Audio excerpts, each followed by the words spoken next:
O Vasco aplicou uma das goleadas mais humilhantes e históricas do Campeonato Brasileiro, 6-0 em cima do Santos. Golaços, show de Felipe Coutinho e pra completar a humilhação, o Neymar ainda saiu chorando, moleque. O Neymar, craque mundial, fez história ao lado de Messi, ídolo da seleção brasileira, ultrapassou o Pelé em gols na artilharia da seleção. Foi oprimido pelo todo-poderoso Colosso Vasco, tornando a vitória do Vasco mais épica e mais memorável ainda. Porém, a goleada do Vasco é só a pontinha do iceberg. Aqui no futebol brasileiro, quando acontece uma goleada dessa, meu parceiro, pode esquecer. Se o seu time foi o goleado, irmão, acabou sua vida social. Vai estar marcado na história e você vai ser humilhado pra sempre. Nem precisa sair de casa. Pode ficar aí uma semaninha em casa, pega um atestado, não vai pro trabalho, porque, irmão, acabou tua vida, meu parceiro. Hoje nós vamos ver goleadas históricas do futebol brasileiro. Aquelas que fizeram torcedores ficarem um mês sem sair de casa, perder a amizade. Teve time aqui goleado pelo maior rival. Teve time grande, gigante do futebol brasileiro, goleado por time sem divisão, irmão. Imagina. E tem uns aqui que eu nem vou citar, vou deixar vocês verem, porque imagina os times mais famosos aí do Brasil, da Série A, a Elite. Vocês vão ver aqui, meu parceiro. Vocês vão ver o que vai acontecer nesse vídeo, irmão. Então, muito obrigado aí ao Vasco da Gama. Vocês sabem que eu tô longe de ser vascaíno, mas, pô, o entretenimento que o Vascão entregou pra gente domingo agora foi absurdo. Bora pro vídeo, né, rapaziada? Mas antes eu tenho que dar aqui uma notícia triste pra vocês. Eu traí esse boné e eu comprei um novo boné, rapaziada. Hoje vai ser decretado feriado nacional em 7 países. Troquei o boné Darwin. Se você tá achando que é uma homenagem a Charles Darwin, que desenvolveu teorias científicas e que utilizamos até hoje e contribuiu para o avanço da humanidade, tá errado, mano. Darwin não é nada perto do Darwin Núñez. Isso aqui é uma homenagem pro Darwin Núñez, que é muito maior e muito mais relevante pra sociedade do que o cientista Charles Darwin. Afinal, jogar no Liverpool é muito melhor do que desenvolver teoria científica. Mas é isso, eu nunca vou te abandonar. Então, rapaziada, já vai chegando, deixando o dedão no like. E se é a primeira vez que você tá me vendo na sua vida, meu parceiro, como eu sempre digo no começo de todos os vídeos, se inscreve agora aqui no canal do Vitorando, que eu garanto que você não vai se arrepender, irmão. No final do vídeo, se você não gostar, você se desinscreve. Mas se você se arrepender, eu taco fogo no meu boné preferido, boné branco. Vocês não querem que isso aconteça, né? Então se inscreve agora no canal. E é isso, vamos pro vídeo. Vamos começar leve e indo cada vez mais aprofundando. Corinthians 6-1 São Paulo. No dia 22 de novembro de 2015, pela 36ª rodada do Brasileirão, o Corinthians, que tinha acabado de se sagrar campeão brasileiro na rodada anterior, foi pegar lá em Itaquera o São Paulo. Detalhe, o Corinthians foi com time misto pra esse jogo, porque os caras, né, mano, foi campeão, ó, o titular já tava lá pra lá de Bagdá, falou, pá, vamos jogar não, vai com o time misto aí. O time do Corinthians foi com o time misto pra enfrentar o São Paulo, que precisava vencer pra ficar firme ali na luta, na briga pra se classificar pra Libertadores. E logo aos 27 minutos do primeiro tempo, Bruno Henrique abre o placar pro Corinthians. Apenas 4 minutos depois, Romero faz 2-0. E aí escambou tudo, meu amigo. Abriu a porteira porque apenas 2 minutos depois, Edu Dracena faz 3-0 pro Corinthians. E pra finalizar, ainda no primeiro tempo, sai esse golaço do Corinthians, irmão. Uma jogada que começa ali com Bruno Henrique, dá no Zidanilo, arma esse passe lindo pro Luca, que faz 4-0 pro Corinthians ainda no primeiro tempo. Aos 15 minutos do segundo tempo, Romero faz o quinto. Aos 25, o Carlinhos diminui ali pro São Paulo, mas não adiantou muita coisa, porque o Christian fechou o 6-1 aos 36 do segundo tempo. Pro torcedor corintiano, selou o título ali com mais uma vitória absurda, né? Até hoje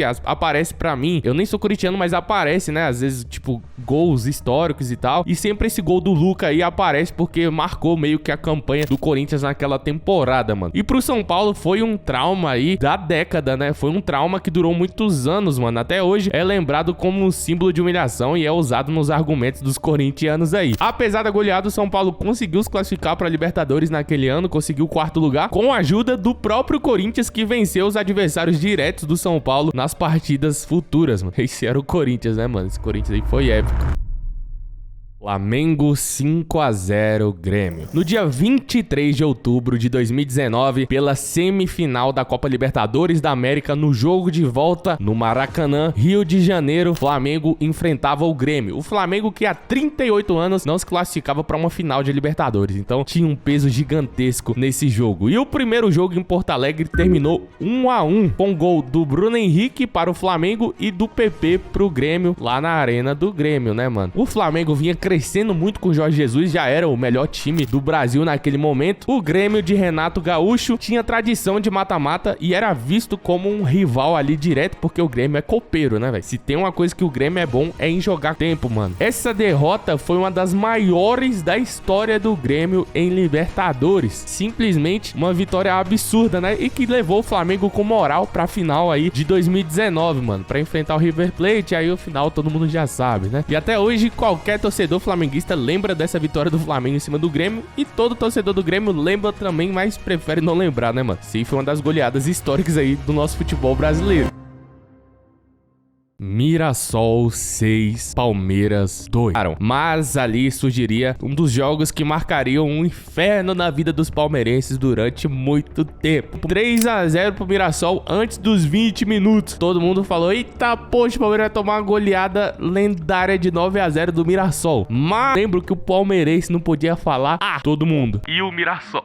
Irmão, isso aqui foi uma zoação. Quem é palmeirense vai lembrar disso com certeza, irmão. O Palmeiras tava em reestruturação aí, ninguém sabia o que ia se tornar, o que é hoje em dia. Marcou o futebol brasileiro essa goleada do Mirassol em cima do Palmeiras, mano. Aí tem outra goleada que o Palmeiras também tomou do Goiás, 6 a 0. Essa foi uma goleada histórica aí do futebol brasileiro. 6 a 2, Mirassol em cima do Palmeiras, com um bocado de golaço do time amarelo aí, mano. E nessa época o Mirassol tava sem divisão, tá? Tava longe de ser o que o Mirassol é agora, na Série A, irmão. Era o Mirassol sem divisão, então dá pra ver também a crescente que esse clube teve, né, moleque?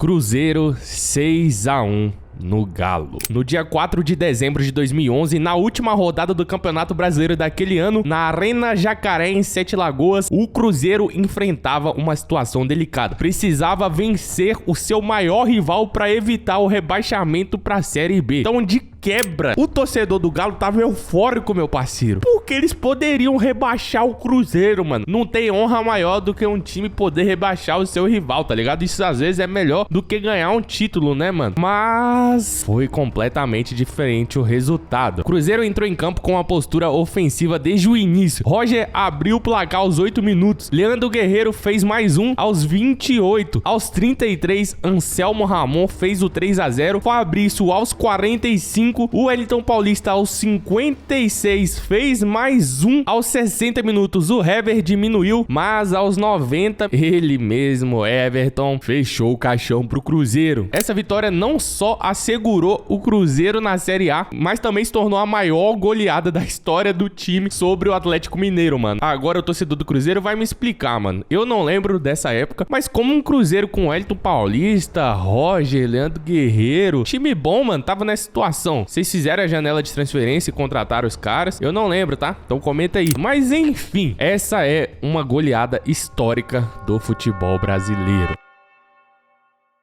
Internacional 7 a 1 no Santos. Esse aqui é recente, né, rapaziada? E o torcedor do Santos vem sofrendo aí, mano. 7 a 1 pro Inter, agora 6 a 0 pro Vasco, mas vamos pra esse jogo aqui do 7 a 1. No ano de 2023, no Beira-Rio, acontece uma das maiores goleadas da história do futebol brasileiro. A vitória histórica do Inter estabeleceu um novo recorde para o Campeonato Brasileiro de 2023. Na 28ª rodada do Campeonato Brasileiro, o Internacional aplicou um 7 a 1 sobre o Santos. E esse jogo aqui marcou, irmão, a temporada ridícula que foi do Santos, que foi rebaixado aí no ano de 2023. Mas um 7 a 1 é simplesmente palhaçada, né? Os gols estão aparecendo enquanto eu tô falando aí, mas teve espaço pra todo mundo fazer gol. Gol do Alan Patrick, Ener Valencia meteu gol, Wanderson, Luiz Adriano. Com essa vitória, o Inter subiu na tabela tabela, né? Mas se afastando ali da zona da degola. E o Santos permaneceu na 18ª colocação com 30 pontos, continuando na luta contra o rebaixamento. Mas todo mundo sabe que no final foi rebaixado, né? O Marinho também sabe muito bem disso. Mas essa aqui é marcante. Nos últimos 2 anos que o Santos esteve na Série A, ele foi goleado 2 vezes, né, mano? Goleadas absurdas. A primeira aí pro Inter e agora subiu com o Neymar, companhia, e toma um 6-0 do Vasco, mano. Que situação do torcedor do Santos. Tá complicada a situação do Santos, hein, mano? Torcedor do Santos, deixa aqui o espaço pra você desabafar nos comentários, né? E pra finalizar esse vídeo, Flamengo 6-1 Vasco. Mas calma, hoje não vamos colocar o 6-1 do Flamengo no Vasco. Por quê? O torcedor do Vasco tá alegre, meu irmão. Então, torcedor vascaíno, solta o hino do Vasco aqui, rapidão aqui, ô Christian, beleza? Porque o torcedor do Vasco vem sofrendo com derrotas, mano, com sofrimento aí. E essa vitória do Vasco foi um momento de alegria. Então, hoje, qualquer rivalidade, até dos flamenguistas que tiver aí, botafoguense, tricolor, irmão, vamos ignorar. Deixa o torcedor do Vascão feliz hoje, beleza? Hoje só vai ter alegria pro Vasco aí, mano. E se você tá sentindo falta de alguma outra goleada, cara, não dá pra colocar todas nesse vídeo de agora. Por quê, rapaziada? Porque o tempo tá curto pra fazer esse vídeo e porque tem bastante goleada, mano. Tem o Flamengo sendo goleado pelo São Paulo, tomando mais de 5. Tem um monte de goleada pra botar aqui dos últimos anos, né? Pelo menos de 2000 pra cá. O Santos tomou outro 7-1 do Corinthians lá com o Tevez. Então a gente vai fazer depois, se vocês curtirem esse vídeo, comenta aí as goleadas que não podem faltar no próximo vídeo que eu trago uma parte 2 aí, beleza? Mas é isso, rapaziada. Espero que você tenha gostado. Parabéns ao torcedor do Vasco. Aproveita aí seu momento de alegria. Curte bastante, né, mano? Porque o torcedor vascaíno vem vindo de muito descaso com o torcedor, muita sacanagem com o torcedor. Então, o torcedor vascaíno tem que ter alegria. E, ó, eu acho que o Vasco pode chegar longe na Copa do Brasil. Analisando a chave, deixando claro, eu não sou vascaíno, mas, na minha visão, analisando a chave aqui, o Vasco pode ir longe na Copa do Brasil e pode eliminar o Botafogo, tá? Rapaz, anota o que eu tô falando. Pode acontecer aí, meu parceiro. Então, rapaziada, muito obrigado por assistir esse vídeo até aqui. Te espero no próximo vídeo aqui do canal Victorano. Deixa o like nesse vídeo aqui, se inscreve no canal, né, mano? E é nóis, tamo junto, até a próxima. Valeu, fui!